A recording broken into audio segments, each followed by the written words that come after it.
வேட்டையாட போன இடத்துல ஒரு வாசனை வர்றது, யோஜன கந்தின்னு ஒரு மைல் தாண்டி ஒரு அழகான ஒரு அத்தர் ஜவ்வாது வாசனைகள்லாம் சொல்லுவோம், அது மாதிரி வர்றது.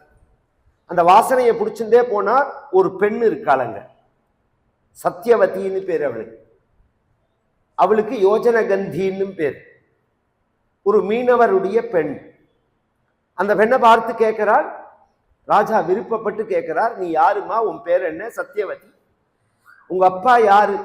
இங்க இருக்கிற மீனவர்களுடைய தலைவர் அப்படின்னு உடனே அவர்கிட்ட போய் சொன்னார், உன் பெண்ணை பார்த்து நான் கல்யாணம் பண்ணிக்கணும்னு ஆசைப்படுறேன், எனக்கு இது மாதிரி வாழ்க்கை, என் மனைவி ஒரு குழந்தையை பெற்று கொடுத்துருக்காள், எனக்கு 7 குழந்தைகளை கொண்டுட்டால், இப்போ இந்த குழந்தைக்கு 12 வயசு ஆறுது, நான் உன்னை பெண்ணை கல்யாணம் பண்ணிக்கணும்னு ஆசைப்படுறேன், உன்னுடைய அபிப்பிராயம் என்ன அப்படின்னு உடனே அவன் சொன்னான், கரும்பு தின்ன கூலியான்னு கேட்டான். ஒரு ராஜாங்க, ஏன்னா அந்த சந்தனுங்கிற ராஜாவுக்கும் சின்ன வயசு தான். அப்ப பேஷா அப்படின்னா பொதுவாக அந்த கல்யாணம் இருக்கு பாருங்க, இதுல 2 பிரச்சனை இருக்கு. சாஸ்திரங்கள் என்ன சொல்றது, இஷ்டமித்திர பந்துக்களோட நம்ம குடும்பத்துல உள்ள பெரியோர்களோட சேர்ந்து இந்த விஷயத்தை பத்தி ஆலோசனை பண்ணிட்டு தான் கல்யாணம் பண்ணணும்னு சொல்றது சாஸ்திரம். ஒரு கல்யாணம் பண்ணினா அப்படிதான் பண்ணணும். ஒரு காலத்துல அப்படிதான் பண்ணினார்கள். அதனாலதான் பெரியோர்களால் நிச்சயிக்கப்பட்டுன்னு இன்னைக்கும் பத்திரிகையில போடுறோம், அது சிறியோர்கள் தீர்மானம் பண்ணினாலும். ஆனா அதுல ஒரு ப்ராப்ளம், பிளஸ் மைனஸ் 2யும் சொல்றேன். இப்படி ஒருத்தருக்கு சொல்லாம இப்ப கல்யாணங்கள்லாம் எப்படி நடக்குதுன்னா, அந்த பெண்ணை பெற்ற அப்பா அம்மா மட்டும் 4 பேர் மட்டும் ஒரு கோவில்ல வந்து பார்த்து ரகசியமா பேசி தீர்மானம் பண்ணி ஃபிக்ஸ் பண்ணி பத்திரிகை எல்லாம் அடிச்சு அதுக்கப்புறம் சொந்தக்காரங்கள்ட்ட கொடுக்கும்போது விஷயத்தை சொல்றார்கள், 10 நாள்ல கல்யாணம் அப்படின்னு. அதனால நமக்கு அவர்களை பத்தி தெரிஞ்சாலும் நாம் அபிப்பிராயம் சொல்ல முடியாத நிலையில இருக்கு. கல்யாணத்துக்கு அப்புறம் பெருசா பிரச்சனைகள் வரது. ஒரு காலத்துல எப்படின்னா, இது மாதிரி கல்யாணத்தை பண்ணும்போது எல்லார்த்தையும் சொன்னா பழகினா அப்பதான் அது யதார்த்த சுபாவம் தெரியும். இந்த தமிழ்ல ஒரு வச்சனம் உண்டு, தப்பா சொல்றோம் நாம, அதை 1000 பொய் சொல்லி ஒரு கல்யாணம் பண்ணணும்னு எல்லாரும் சொல்றா பார்த்தீங்களா, அப்படி இல்லை. அதுக்கு 1000 தடவை போய் ஒரு கல்யாணம் பண்ணணும்னு அர்த்தம். 1000 பொய் சொல்லிடலாம், பொய் சொல்லவே கூடாது. 1000 தடவை போய், அப்பதான் தெரியும். ஒரு நாள் 2 நாள் எல்லாம் ஒருத்தரை 50-60 வருஷம் வாழ்ந்தாலே கணவனுக்கு மனைவியை புரியல, மனைவிக்கு கணவனை புரியலன்னா இதெல்லாம் எப்படி புரிஞ்சுக்க முடியும்? ஜாக்கிரதையா பண்ணணும். அந்த சுத்தி இருக்கிற பந்துக்கள் என்ன பண்ணுவார்கள், உபகாரமும் பண்ணுவார்கள், இடைஞ்சலும் பண்ணுவார்கள். இது மாதிரி ஒரு பொண்ணை ஒரு பையனை நாம பேசியிருக்கோம் அப்படின்னு யார்த்தையாவது சொன்னோம்னு வச்சுக்கோங்களேன், இந்த கல்யாணத்தை நிறுத்துறதுக்கு பெருசா பிரச்சனை எல்லாம் பண்ண வேண்டாம். அந்த பையனா அப்படின்னா போச்சு, அந்த கல்யாணம் நின்று போயிடும். அந்த பையனா என்ன அதெல்லாம் ஒண்ணு அப்படின்றான், அப்புறம் நமக்கு சும்மா இருக்க முடியுமா சொல்லுங்க? இல்லாததெல்லாம் தோணும். இந்த சுத்தி இருக்கிறவர்கள் இடைஞ்சலும் பண்ணுவார்கள், உதவியும் பண்ணுவார்கள். அந்த சுத்தி இருக்கிறவர்கள்லாம் சொன்னா, நீ வந்து ராஜா கேட்கறான்னு உன் பொண்ணை கல்யாணம் பண்ணி கொடுக்குறேன்னு சொல்ற. இந்த பிரச்சனை என்னன்னா, ஏற்கனவே அவனுக்கு ஒரு பையன் இருக்கான், பட்ட மகிழ்ச்சியோட பையன் அவன் தான். அதனால நாளைக்கு ராஜ்யம்ங்கிற பட்டாபிஷேகம் அவனுக்கு தான். சத்தமிழ்நாடு சொன்னானே, மூத்த மகனுக்கு தான் ராஜ்யம்ங்கிறது. இந்த சோழ ராஜ்யத்துல இந்த கரிகாலன் ராஜராஜ சோழன் காலத்துல வந்த பிரச்சனையே அதானே. யாருக்கு ராஜ்யம்ங்கிறதுல சுந்தர சோழன் இந்த சண்டை பெருசா இருக்கு பத்தியில, சாஸ்திரம் அப்படிதான். அதனால நீ வந்து அந்த ராஜாட்ட கேளு, என்ன கேட்கணும், என் பொண்ணுக்கு பிறக்கிற பையனுக்கு நீங்க கல்யாணம் பண்ணி தரதா இருந்த, ராஜ்யம் பட்டாபிஷேகம் பண்றதா இருந்தா நான் தரேன்னு சொல்லு. அப்படியே சொன்னான். அதுக்கு ராஜா சொன்னான், அப்படி கிடையாது, ஏன்னா ராஜ்யம் தேவவர்தனுக்கு தான். ராஜபோகங்களை அனுபவிக்கலாமே தவிர, இளவரசனா இருக்கலாமே தவிர ராஜாவா ஆக முடியாது. உண்மையை சொல்றான். இவன் கெட்டவனா இருந்தான்னா இன்னைக்கு வந்து சகஜமா வாக்குறுதிகள் பொய்களை சொல்லிட்டு போயிட்டே இருக்காரு. கவலையே படாத, உன் பிள்ளைக்குதான் பட்டாபிஷேகம்னு சொல்லிட்டு அந்த பொண்ணை கல்யாணம் பண்ணிட்டு நாளைக்கு தரமாட்டேன்னு சொன்னா யார் கேட்க முடியும்? அவனை அந்த சத்தியத்துக்கு கட்டுப்படுவார். அந்த காலத்துல எல்லாம் இந்த இங்கிலீஷ்காரர்கள் வரத்துக்கு முன்னாடி நமக்கு பெருசா எழுத்து கிடையாது. இப்ப இந்த பத்திரங்கள் எல்லாம் எழுதுறோம் பத்தியில, அதெல்லாம் கிடையாது. இந்த கடன் வாங்கறதுக்கு பத்திரத்துல எழுதி கொடுப்பார்களோன்னு எங்க தாத்தா சொல்லுவார், நல்லவனுக்கும் எழுத வேண்டாம் கெட்டவனுக்கும் எழுத வேண்டாம். நல்லவனுக்கும் எழுத வேண்டாம். நல்லவனா இருந்தா கரெக்டா அந்த தேதி ஆனவொன்னு கரெக்டா கொண்டு கொடுத்துட்டு போயிடுவான். யோக்கியனா இருந்தா. அயோக்கியனா இருந்தா அந்த பேப்பரை வச்சுன்னு பல்படி மடிக்கலாம், கோர்ட்ல பாத்துக்கலாம்பா. எல்லாம் அவனுக்கு தான். இல்லை, ஒரு நியாயத்துக்கு சாதகமா இருக்க வேண்டிய ஒரு சைடு நிர்வாகம், சட்டம் படித்தவர்கள் எல்லாம் அநியாயத்துக்கு சாதகமா இருக்கிறது தான் ஆச்சரியம். இந்த தேசத்துல இழுத்தடிப்பார்கள். அவ்வளவு சுலபமாலாம் நீங்க கொடுத்த பணத்தெல்லாம் வாங்கிவிட முடியாது. வாக்கு ரொம்ப முக்கியம். சந்தனு சொன்னார், நான் தேவவர்தனுக்கு தான் அரச கொடுப்பேன், இவனுக்கு கொடுக்க மாட்டேன்னார். அப்ப நான் பொண்ணை கொடுக்க மாட்டேன்ட்டான், வந்துட்டான். சந்தனு வந்தா மூட் அவுட் ஆயிட்டான். ரொம்ப நாள் கழிச்சு கல்யாணம் பண்ணிக்கணுங்கிற மூடு வந்தது, அதுவும் நிறைவேறலைன்னொடனே மூட் அவுட் ஆயிட்டான்.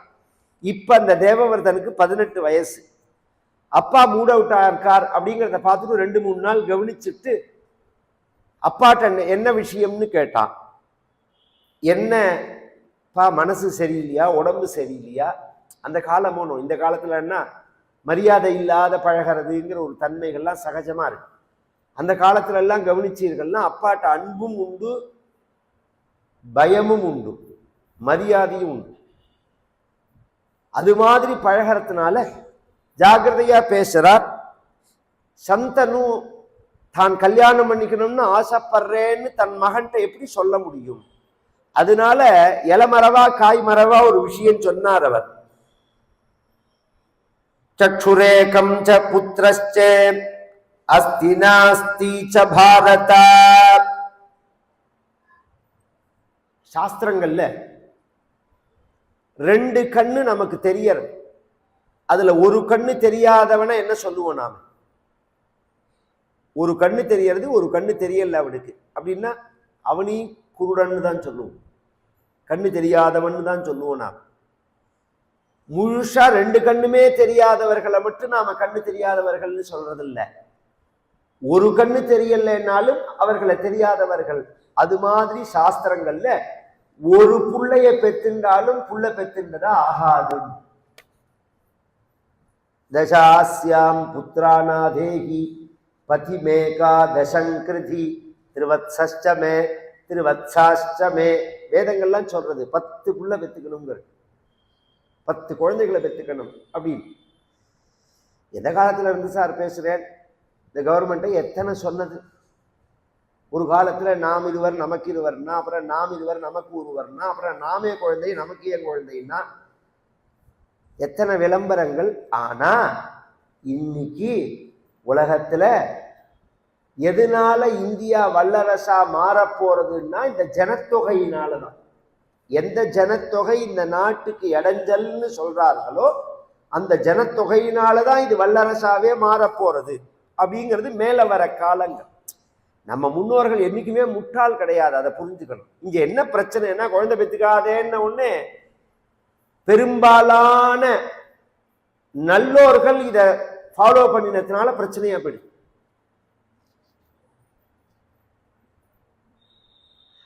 நல்லோர்கள் போரும் குழந்தை வேண்டாம், ஒரு குழந்தை போரும் குழந்தை வேண்டாம் இப்படி எல்லாம் சொன்னதுனால இப்போ ஒரு நல்ல ராஜ்யத்தை நாம தீர்மானம் பண்ண முடியல, ஒரு நல்ல கவர்மெண்ட்டை நாம் தீர்மானம் பண்ண முடியல. ஏன்னா அந்த சென்சஸ் அளவு குறைச்சலா இருக்கிறதுனால. நல்லோர்கள் தான் குழந்தைய பெத்துக்கணும், ஜாதி மதம்லாம் விஷயம் இல்லை, நல்லவர்கள் குழந்தைய பெத்துக்கணும். ஒரு குழந்தைய பெத்துண்டா போராது, சாஸ்திரங்கள் சொல்றது. அப்படின்ன உடனே இவர் புரிஞ்சுட்டார். நேரா அந்த தேரோட்டிட்ட வந்தார். ஏன்னா பெரிய இடத்துல எல்லாம் ரகசியமா நடக்கிற காரியம் கார் டிரைவர்கிட்ட கேட்டா தெரியும், கரெக்டா சொல்லுவான். ஐயா எங்க போறார் வரார், என்ன நடக்கிறது அப்படின்னு கேட்டா எல்லா ரிப்போர்ட்டும் அவன்கிட்ட வாங்கலாம். அது மாதிரி நேர டிரைவர்கிட்ட வந்தார். என்னப்பா விஷயம்னா அவன் நடந்ததை முழுக்க சொன்னான். தேரோட்டி இந்த பொண்ணை விரும்பினார். அவர் உறவினர்கள்லாம் சொன்னதை கேட்டுன்னு அந்த வேடுவராஜன் தரமாட்டேன்னு சொல்லிட்டான். ஓ அப்படியா, வா அப்படின்னார். உனக்கு அந்த இடம் தெரியுமான்னார். தெரியும்னார். கிளம்பலாம் வான்னார். நேர அந்த வேடுவராஜன்ட்ட வந்தார். உடனே அவன் வரவேற்றார். இது மாதிரி எங்க அப்பா கேட்டு நீ சொன்னையான்னார். ஆமான்னார். நான் ராஜ்யத்தை விட்டு தரேன்னார். என் அரச உரிமையை நான் விட்டு தரேன். உன் பெண்ணை கொடு, அந்த பெண்ணுக்கு நான் ராஜ்யத்தை கொடுத்துட்றேன் அப்படின்னா வாக்குதானே. உடனே சரின்னா போய் அப்பாவை அனுப்புங்கன்னா நான் அப்பாவை அனுப்புறேன்ட்டார். ஏன்னா நாம எடுத்து ஐஷன் போகக்கூடாதுங்கிறதுக்காக அந்த முறைப்படி நான் அப்பாவை வந்து அனுப்புறேன், நீ அப்பாவுக்கு கல்யாணம் பண்ணி கொடுத்துருன்னார். அதே மாதிரியே இவர் வந்து அப்பாட்ட சொன்னார். அவன் தரேன்னு சொல்லிட்டான் வேடுவராஜன்னார். என்ன நடந்ததுன்னு சொல்லல. இவர் கிளம்பி அலங்காரங்கள்லாம் பண்ணி திப்பாவை பாடலாம் போட்டு அத்தனை ஜெவ்வா அதெல்லாம் போட்டு இவர் கிளம்பி வரார். அதற்குள்ள கெடுத்துட்டான். அதான் சொன்னேன்னு ஒரு செகண்ட்ல மாத்தி விட்டுருவார்கள். அவன் சொன்னா சொந்தக்காரன்லாம் இவர் வந்து ராஜ்யத்தை விட்டு தரேன்னு சொல்றார். இவர் நல்லவர், வாக்கு சொன்னா சொன்னபடி நடந்துப்பார். நான் சொன்னேன்னாலாம் இவர் கேட்க மாட்டார். எப்போ சொன்னேன்னு கேட்க மாட்டார். தேடிட்டு சொன்னேன்னான்னு கேட்க மாட்டார். இவர் சொன்னபடி கரெக்டா நடந்துப்பார். ஆனா ஒரு பிரச்சனை என்னன்னா சட்டம்னு ஒண்ணு இருக்கு. நாளைக்கு இவர் கல்யாணம் பண்ணிட்டு இவருக்கு ஒரு குழந்தை பிறந்தா அவனுக்கு தான் அந்த ராஜ்யம். ஏன்னா மனைவியோட புள்ளேங்கிறது அவன்தான். சாஸ்திரப்படி முதல் கல்யாணம் தான் அங்கீகாரம், தர்ம பத்னின்னு பேர். அப்புறம் பண்ணிக்கிறதுக்கெல்லாம் காம பத்னின்னு பேர். நம்ம சாஸ்திரங்கள் சொல்றது. முதல் மனைவிக்கு குழந்தை இல்லைன்னா அந்த விஷயம் வேற. குழந்தை இருந்தா சட்டப்படி அதுதான் உரிமை உள்ளவர்களாக ஆவார்கள். அப்படின்னு ஒண்ணு ராஜா திரும்பி வரத்தே இவன் அது மாதிரி என் பொண்ணுக்கு ராஜ்ய விஷயமா நீங்க கன்ஃபார்ம் பண்ணணும்னா நான் தான் அப்பயே சொன்னேன்னா நான் தரமாட்டேன்னா இவர் திரும்பி வந்துட்டார். இவர் அப்பா கல்யாணம் பண்ணி வர போறாருன்னு பீஷ்மர், தேவவர்தன்கிற பீஷ்மர் பூர்ண கும்பங்கள்லாம் வச்சுன்னு மேலதாளங்கள்லாம் வச்சுன்னு எதிர்பார்த்துட்டு இருக்கிறதே பார்த்தா அவர் வெறுங்கையோட வரத்த திரும்பி போய் கேட்டார் தேரோட்டிக்கு என்ன நடந்ததுன்னு. இது மாதிரி சொன்னார்கள். ஓ அப்படியாண்டா. தன் வயசு உள்ள சில ராஜகுமாரர்களை கூப்பிட்டார், பிரமுகர்களை விஐபி சில பேரை கூப்பிட்டார், மகரிஷிகள் சில பேரை கூப்பிட்டார். எல்லாரையும் அழிச்சுன்னு நேர போனார். என்னப்பா பிரச்சனைன்னா அவன் சொன்னான், நீங்க விட்டு கொடுத்தாலும் நாளைக்கு உங்களுக்கு கல்யாணம் ஆச்சுன்னா உங்க மகன் விட்டு கொடுக்கணுமேன்னா நீ நினைக்கிறது நியாயம்னார். ஏன்னா நான் நல்லவனா இருப்பேன்னு சொல்லலாம், என் மகன் நாளைக்கு அது மாதிரி இருப்பான்னு என்னால சொல்ல முடியாது. நீ சந்தேகப்படுறது பயப்படுறது நியாயம். இதெல்லாமே நான் கல்யாணம் பண்ணிண்டாதானேன்னாரு. நான் கல்யாணம் பண்ணிட்டு ஒரு குழந்தையை பெத்துண்டாதானே, என்ன சொல்றீன்னு கேட்டான். இப்ப சொல்றேன். அத்ய பிரபிருதி மேதாச பிரம்மச்சரியம் பவிஷ்யதி அபுத்ரஸ்யாபி மே லோகாஹ பவிஷ்யந்த்யக்ஷயா திவி நஹி ஜன்ம பிரபிருத்யுக்தம் மயா கிஞ்சிதிஹா நிருத்தம் யாவத் பிராணாத் த்ரியந்தே வை மம தேஹம் சமாஸ்ரிதாஹ தாவன்ன ஜனயிஷ்யாமி பித்ரே கன்யாம் பிரயச்சமே பரித்யஜாம்யஹம் ராஜ்யம் மைதுனம் சாபி சர்வசஹ ஊர்த்வரேதா பவிஷ்யாமி தாச சத்யம் பிரவீமிதே. அத்ய பிரபிருதி, இன்றையிலேருந்து நான் பிரம்மச்சாரின்னா. இங்க ஒரு குழப்பம் வரும். 18 வயசுல இவர் இந்த சத்தியம் பண்றார். இன்றையிலேருந்துன்னா அப்ப இதுக்கு முன்னாடி அவர் பிரம்மச்சாரியா இருந்தாரா இல்லையா அப்படின்னு ஒரு கேள்வி. அப்படி இல்லை. இந்த பிரம்மச்சாரிக்கு 2 நிலை இருக்கு. பொதுவா பிரம்மச்சாரின்னா கல்யாணம் ஆகாதவர்கள்னு அர்த்தம் இல்லை. பிரம்மனே வேதே சரதிக்கு பிரம்மச்சாரின்னு அர்த்தம். வேதம் படிக்கிற காலத்துல உள்ளவர்களுக்கு தான் பிரம்மச்சாரின்னு பேர். சில பேர் படிப்பெல்லாம் முடிச்சுட்டு 40 வயசுல கல்யாணம் பண்ணிக்காம இருந்தான்னா அவன் பிரம்மச்சாரின்னு சொல்ல முடியுமா? அந்த வார்த்தை பொருந்தாதங்க. நான் கல்யாணம் பண்ணிக்கிறவனா மனசுல ஆசை உள்ளவனா தான் இருந்தேன். இப்ப நீ சொன்னதுனால இன்னிலேருந்து நான் கல்யாணம் பண்ணிக்கிற எண்ணத்தை விட்டுட்டேன். அத்ய பிரபிருதி மேதாச பிரம்மச்சரியம் பவிஷ்யதி. சாஸ்திரங்கள்ல குழந்தை இல்லைன்னா நல்ல லோகம் கிடையாதுன்னு இருக்கு. அபுத்திரஸ்யாபி மே லோகாக பவிஷ்யன் யக்ஷயாதி புத்ரா புண்ணாத்து நரகாத்து திராயத்தே இது புத்திரா. நரகங்கள்லேருந்து நம்மளை மீட்டு எடுப்பவனால்தான் புத்திரன்னு பெயர் அவனுக்கு. குழந்தை இருந்தாதான் அவன் பண்ற எள்ளு ஜலம் பிண்ட பிரதானங்கள் இவைகளால தான் நாம நல்ல கதியை அடைய முடியும்னு நம்ம சாஸ்திரங்கள் சொல்றது தெரியும் எனக்கு. அந்த மாதிரி ஒரு நல்ல கதி எனக்கு கிடைக்கலன்னாலும் பரவாயில்லை, நான் குழந்தை பெற்றுக்க மாட்டேன். ஊர்த்வரேதா பவிஷ்யாமி. ஊர்த்வரேதான்னா அந்த வீரியம் சுக்குலம் ரேதஸ் இருக்கு, ஆணுடைய ரேதஸ், அதை நாம் கட்டுப்பாடோட வச்சிருந்தா 12 வருஷம் கழிச்சு அது என்ன ஆகும்னா கீழே நோக்கி வர்றது மேல நோக்கி போக ஆரம்பிக்கும். பின்னாடி நமக்கு சுஷும்னான்னு ஒரு நாடி இருக்கு இந்த ஸ்பைனல் கார்டுல. இதுக்கு 2 பக்கத்துல இட பிங்களேன்னு 2 தாதுக்கள் இருக்கு, நரம்புகள். அதுக்கு நடுப்புல சுஷும்னான்னு ஒரு நாடி இருக்கு. அந்த சுஷும்னா நாடி வழியா இந்த ரேதஸ் கட்டிச்சு மேல ஏற ஆரம்பிக்கும். மேல ஏற ஆரம்பிக்கிறதே தான் சக்கரங்கள் ஓப்பன் ஆகும். மூலாதாரம், சுவாதிஷ்டானம், மணிபூரகம், அநாகதம், விசுத்தி, ஆஜ்ஞ, சகசிராரம்ங்கிற சக்கரங்கள் ஓப்பன் ஆகும். அதெல்லாம் யோக மார்க்கம். பெரிய விஷயம், பெரிய விஷயம். நைஷ்டிக பிரம்மச்சரியம்னு பேர் அது. அப்படி நான் இருக்க போறேன் அப்படின்னு சொன்ன அடுத்த க்ஷணம் தேவதைகள்லாம் ஆகாசத்திலேருந்து புஷ்பத்தை கொட்டினார்கள். இவர் மேல கொட்டி பீஷ்மா பீஷ்மா பீஷ்மா அப்படின்னார்கள். இவருக்கு தேவவர்தன்னு தானே பேரு. ஏன் பீஷ்மர் பீஷ்மன் அப்படின்னா என்ன பொருள், என்ன அர்த்தம், மீனிங் அப்படின்னா பயங்கர பிரதிஜா கர்த்தா. ஒத்தரால நினைச்சு பார்க்க முடியாததான சபதத்தை செய்பவனுக்கு பீஷ்மன்னு பெயர். அவன் நினைச்சு பார்க்க முடியாது. ஒருத்தன் நினைச்சு முடியுமா? காமத்தை வெல்றது அவ்வளோ சுலபமா? 2 ஜெயிக்கிறது ரொம்ப கஷ்டம். வாயி காமம், ஜிஹ்வா காமம், பசி காமம். ஏன்னா இது மனித பிறவியில மட்டும் இல்லை, நாம் எந்தெந்த பிறவி எடுத்தமோ எல்லா பிறவியிலையும் உள்ள உணர்ச்சி இது. ஜிஹ்வோபஸ்த திருதிர் ஜயா. பாகவதன் சொல்றது அதை ஜெயிக்கணும். மனிதனாக பிறந்தவன் அதை ஜெயிக்கணும், அதை அடக்கணும். அதுதான் ஜிதேந்திரியத்துக்கு அடையாளம், மன உறுதிக்கு அடையாளம்னு சொல்றது. அதனால ஏகப்பட்ட சித்திகள் ஏற்படும். இந்த சித்திகள்னு சொல்ற மத்தியில அந்த சித்தெல்லாம் அதுலதான் வரும். சித்தர்கள்லாம் அப்படி உள்ளவர்கள் தான். சித்தர்கள் யாராவது கல்யாணம் பண்ணிட்டு பொண்டாட்டியோட இருந்தா நீங்க உண்டா? அப்படிலாம் கிடையாது. அது மாதிரி ஊர்த்வரேதஸ்வியா இருக்கணும். நான் அப்படி இருக்க போறேன் அப்படின்னு உடனே தேவதைகள்லாம் புஷ்பமாதி பொழிந்தார்கள். நீங்க போங்கோ, அப்பாவை அனுப்புறேன்னா, இவர் 2 தடவை எங்க அப்பா வந்துட்டு போயிட்டார்.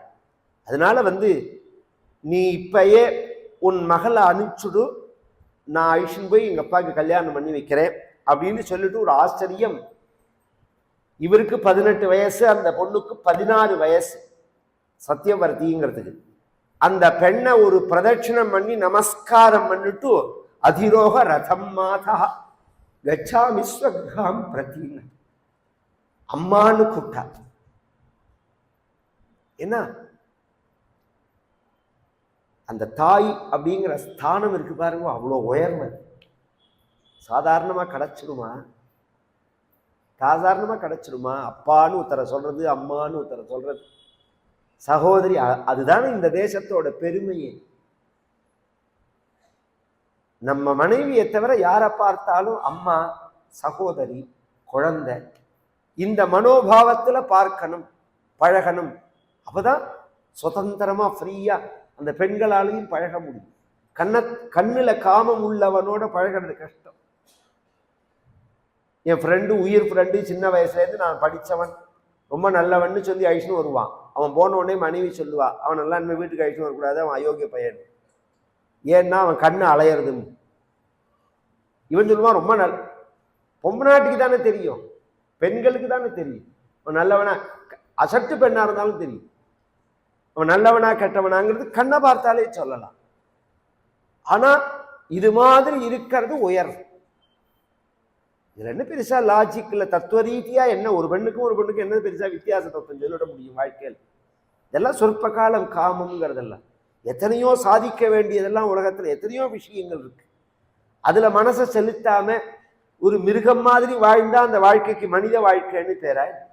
அப்படி கிடையாது. அதனால நான் பிரம்மச்சாரியா இருக்கேன்னு சொல்லிவிட்டு அம்மா தேர்ல ஏறுங்கள் அப்படின்னு சொல்ல, உடனே அந்த பெண்ணு தேர்ல ஏறினால் நேர கொண்டு வந்து சந்தனுட்ட கொடுத்தார். என்ன பண்ணினேன்னு சொல்லல. அந்த சந்தனு என்ன சந்தோஷப்பட்டு பாருன்னு கதையில சொல்லணுமா? கல்யாணம் பண்ணினா ரொம்ப சௌக்கியமா வாழறார். 2 குழந்தைகள் பிறக்கிறது இந்த சந்தனுக்கு. சித்ராங்கதன், விசித்திர வீரியன் அப்படின்னு 2 ஆண் குழந்தைகள் பிறக்கிறது. கொஞ்ச நாள்ல இந்த பீஷ்மருக்கு பீஷ்மருங்கிற பேர்ல தேவவர்தனுக்கு கல்யாணம் பண்ணணும் அப்படிங்கிற ஒரு தீர்மானத்துல ராஜா ஏற்பாடு பண்றான். அந்த காலத்துல எல்லாம் எப்படின்னா சித்திரம் வரையறதுன்னு ஒண்ணு உண்டு. எத்தனை விஷயங்கள் நான் அந்த ஒரு 8 நாள் 7 நாள்ல 1.5 மணி நேரத்துல நான் எதை சொல்றது எதை விடுறதுன்னு புரியல. நாலெட்ஜான விஷயங்கள். இன்னைக்கு போட்டோ எடுக்கிற பதில அந்த காலத்துல அப்படி கிடையாது. அப்ப ஒருத்தரோட நகம், ஒருத்தரோட முடி, இதுல ஏதாவது ஒரு பகுதியை கொடுத்தா அதை வச்சுன்னு அந்த ஆளோட உருவத்தை வரைஞ்சுடலாம். அப்படி இருக்கு சாஸ்திரத்துல.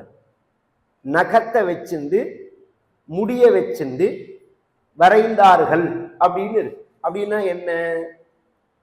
இப்பதானே புரியுறது அது டிஎன்ஏங்கிறது. இப்ப சயின்ஸ்ல சொல்றோமோ, இதுல மேட்சிங் மட்டும் பார்க்கிறோம் நாம. இன்னும் டீப்பா அதுல இருக்கு. உருவத்தையே காமிக்கும்ங்கிறது அதுல இருக்கு.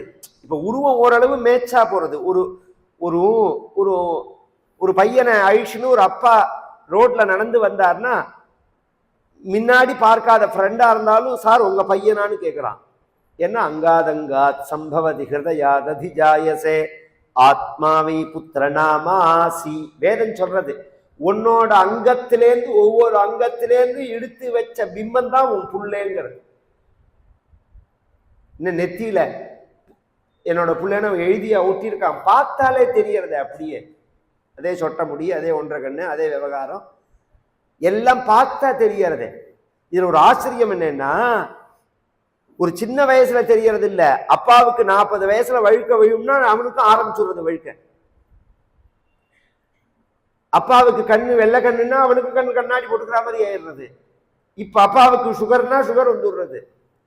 இதெல்லாமே டிரான்ஸ்பர் ஆறது இத்தினூண்டு கண்ணுக்கு தெரியாத செல்லுல. ஒரு குழந்தையினுடைய செல்லுல இது அத்தனையும் டிரான்ஸ்பர் ஆறுதுன்னா இத படைச்ச இறைவனுடைய சக்தி எப்பேற்பட்டதா இருக்கணும். அதை என்ன யோசனை பண்ணணும் நாம? அதை என்ன பார்த்து பிரமிக்கணும்? அந்த உருவத்தை வரையக்கூடியதான அந்த நாலெட்ஜ் இருந்த காலமா பல நாட்டு இளவரசிகளுடைய உருவத்தை வரைய அவர் சொன்னார், இதுல எந்த பொண்ணை பண்ணிக்கலாம் அப்படின்னு நீங்க அம்மா சத்தியவதிகிட்ட கேளுங்கன்னா. அவர் நினைச்சார், சந்தனு நம்ம பையன் சித்தியா இருந்தாலும் மதிப்பு கொடுக்கறான், அம்மாவை கேட்டுன்னு பண்ணிக்கணும்னு சொல்றான் அப்படின்னு நினைச்சிருந்து சத்தியவதியை கூட்டு வர சொல்லி, இதுல எந்த பெண்ணை பண்ணிக்கிறாயின்னு நீ கேட்ட, அம்மாவை கேளுங்கோன்னு அவன் சொல்றான். என்ன விஷயம், நீ என்ன பெண்ணை செலக்ட் பண்றேன்னா? யாருக்கு? தேவவர்தனுக்கான்னார். ஆமான்னா. தேவவர்தனுக்கு கல்யாணமானு கேட்டாள் அவன். இத்தனை நாளா அவளும் சொல்லல, இவரும் சொல்லல. ஏன் அப்படி கேட்கிறேன்னா, தேவவர்தன் கல்யாணமே பண்ணிக்கலேன்னு சொன்னதுனாலதானே எங்க அப்பா என்ன கொடுத்தார். என்ன நடந்ததுன்னா சந்தனு நடந்ததெல்லாம் சொன்னார். ரொம்ப நாளைக்கு ராஜா பபுவ துக்கிதோ ராஜா சிரராத்திராய பாரதா. ரொம்ப நாளைக்கு ராத்திரி அழுது அழுது அழுது தூங்காமையே இருந்தான். எனக்காக நீ விட்டியா வாழ்க்கைய? எனக்காக விட்டியா? இது நமக்கு கேட்கறதுக்கு ஆச்சரியமா இருக்கும். ஒரு இதுக்கு முதல் தலைமுறை பரியந்தம் அந்த பழக்கம் இருந்தது. அக்கா 2 பேருக்கு கல்யாணம் ஆகலைன்னா கல்யாணம் பண்ணிக்காத எத்தனை தம்பி இந்த நாட்டுல உண்டு. அக்காவுக்கு கல்யாணம் ஆகல, அதனால நான் பண்ணிக்கல அப்படின்னு சொல்ற எத்தனை தம்பிகளை நாம் இன்னைக்கும் பார்க்கலாம். இல்ல தனக்கு கீழே உள்ளவர்கள் எல்லாம் அப்பா காலம் ஆயிட்டார், அம்மா காலம் ஆயிட்டார்னா கீழே உள்ளவர்கள் எல்லாம் கல்யாணம் பண்ணி வச்சுட்டு கல்யாணம் பண்ணிக்காம இருந்த அக்கா எத்தனை பேர் உண்டு, எத்தனை அண்ணா உண்டு கல்யாணம் பண்ணிக்காதவர். இந்த தேசத்துக்கு அதுதான் பெருமை. என் வாழ்க்கையை நான் பார்த்துன்னு போறேங்கிறதுலாம் இப்ப உள்ள விஷயம். நம்ம கடமை, நம்ம பொறுப்பு, இன்னொருத்தருக்காக நம்மளுடைய பரோபகாரார்த்தம் இதம் சரீரம் அப்படின்னு சாஸ்திரம் சொல்றது. அந்த தொண்டு செய்வதற்காகவே இந்த உடம்பு அப்படிங்கிற எண்ணத்தோட வாழக்கூடிய வாழ்க்கை தான் தியாகேனைக்கே அமிர்தத்துவமான சூ. ஒரு மனிதன் எதனால அமிர்தத்துவம் இரவாத நிலையை அடையறான் அப்படின்னு வேதம் சொல்லும் போது ந கர்மனான பிரஜயாதனே ந தியாகே நைகே அமிர்தத்துவமான சுஹு பரே நன்னா கன்னிகி தங்குஹாயாம் விப்ராஜ தேதத் இதையோ விசந்தி அப்படின்னு சொல்றது. தியாகத்தினாலதான் ஒருத்தன் இரவாத நிலையை அடைய முடியும் அப்படின்னு ரொம்ப வருத்தப்பட்டார். கூப்பிட்டார், ஒரு நாளைக்கு உனக்கு நான் 2 வரன் தரேன். ஒரு வரன் ஸ்வச்சந்த மிருத்யு அப்படின்னா நீ எப்ப உயிரை விடணும்னு நினைக்கிறியோ அப்ப உயிரை விடலாம், எத்தனை வருஷம் வேணாலும் நீ வாழலாம், நான் அனுகிரகம் பண்றேன். ஏன்னா அவர் வருணன். அவர் 2வது ஒருத்தன் கல்யாணம் பண்ணிண்டு குழந்தைய பெத்தான்னா அவனுக்கு திதி கொடுக்கறதுக்கு பத்தியில எத்தனை தலைமுறை கொடுப்பார்கள்னா 3 தலைமுறை தான் கொடுப்பாரு. இதெல்லாம் நம்ம தெரிஞ்சுக்கணும். நாம இன்னைக்கு அமாவாசையோ அல்லது திதியோ கொடுக்கும் போது யாருக்கெல்லாம் கொடுக்குறோம்? நம்ம அப்பா, தாத்தா, கொள்ளு தாத்தா 3 பேருக்கு கொடுக்குறோமோ. அப்புறம் நம்ம புள்ள வந்தான்னா அப்ப என்ன ஆகும்னா கொள்ளு தாத்தாவை விட்டுடுவான். இது சிஸ்டம். 3 பேர் தான், 3 தலைமுறை இருக்கிற பிறந்தன் தான் அவனுக்கு திதி கொடுப்பார்கள், தர்ப்பணம் பண்ணுவார்கள். பீஷ்மா உலகம் உள்ள பரியந்தம் உனக்கு தர்ப்பணம் பண்ணுவார், திதி கொடுப்பார்கள் அப்படின்னா கொடுக்கிறார்களானால் இன்னைக்கும் கொடுக்கணும். தை மாசத்துல ரத சப்தமின்னு போட்டிருப்பார்கள். பஞ்சாங்கத்துல பார்த்தா தெரியும். ரத சப்தமின்னு ஒரு நாள் வரும் அமாவாசைக்கு அப்புறம். அப்படின்னா என்னன்னா, இந்த சூரியன் இருக்கானோ தென் திசை பக்கம் போனா தட்சிணாயனம், வட திசை பக்கம் போனா உத்தராயணம்னு பேர். அயனம்னா பாதைன்னு அர்த்தம். தட்சிண அயனம், உத்தர அயனம், ராம அயனம், அதனாலதான் ராமாயணம்னு அர்த்தம். ராமருடைய பாதைன்னு அர்த்தம். இது அயனம்னா பாதைன்னு அர்த்தம். இந்த தென் திசையில போன சூரியன் வட திசையை நோக்கி திரும்புற நாளைக்கு ரத சப்தமின்னு பேர். இந்த ரதத்தை திருப்புற நாள். பொதுவா 4 விஷு, பொதுவா கேரளாவில எல்லாம் ஒரு விஷு சொல்றோமோ, நாங்கெல்லாம் 4 விஷு கொண்டாடுவோம். 4 விஷு எதுனா சித்திரை, ஆடி, ஐப்பசி, தை. ஏன்னா இந்த 4க்கு மட்டும் விசேஷம் உண்டு. சித்திரையிலையும் ஐப்பசியிலையும் 1ஆம் தேதி பார்த்தா சூரிய உதயம் கரெக்டா 6 மணிக்கு இருக்கும். சூரிய உதயம் காத்தால 6 மணிக்கு இருக்கும். ஆடி மாசத்துல பார்த்தோம்னா 5:30 மணிக்கு இருக்கும். தை மாசத்துல பார்த்தா காலத்தால 6:30 மணிக்கு இருக்கும். இல்ல வித்தியாசம் இருக்கு உதயத்துல. இதுக்கு விஷுன்னு பேர். இந்த நாளுக்கு தான் விஷுன்னு பேர். அந்த ரத சப்தமிக்கு மறுநாள் பீஷ்மாஷ்டமின்னு போட்டிருப்பார்கள் பஞ்சாங்கத்துல. இன்னைக்கும் மகான்கள்லாம் ஸ்நானம் பண்ணிட்டு 3 முறை அந்த பீஷ்மருக்கு எள்ளும் ஜலமும் விடணும். கங்கா புத்திராய சாந்தாய சந்தனு பிரவராய ச அபுத்திராய ததாம்யர்க்யம் சலிலம் பீஷ்மவர்மனே வையாக்ரபாதகோத்ராய சாங்கிருதி பிரவராய ச அபுத்திராய ததாம்யர்க்யம் சலிலம் பீஷ்மவர்மனே भीष्मः शान्तनवो वीरः सत्यवादी जितेन्द्रियः आभिरद्भिरवाप्नोतु पुत्रपौत्रमचिन्तताः வையாகிர பாதகோத்ராய சாந்தனு பிரவர கங்காபுத்திராய சாந்தாய சந்தனு பிரவராயச்சா. பொதுவா ஒருத்தர் சொல்லும் போது அது எந்த பரம்பரையில வந்தார்கள்னு சொல்லணும். சந்தனுடைய புத்திரன் கங்கையினுடைய புத்திரன் மட்டும் இல்லை. இவர் என்ன கோத்திரம்னா ஒருத்தர கோத்தா என்ன கோத்திரம்னா சிவரிஷி கோத்திரம், அகஸ்திய கோத்திரம், பாரத்வாஜ கோத்திரம் அப்படி சொல்றோமோ அது மாதிரி வியாகிரபாத கோத்திரம்னு பேர். சிதம்பரத்துல ஒரு மகரிஷி இருக்கார், நடராஜாவை கொண்டு வந்தவர். யார் தெரியுமா? வியாகிரபாதர்னு பேர். அவர் இடுப்புக்கு கீழே புலிக்காலோட இருப்பார். வியாகிரம்னா புலி, புலிக்காலோட உள்ளவர் அவர். அவர் தான் நடராஜாவை கைலாசத்திலேருந்து அழிச்சுன்னு வந்தார்.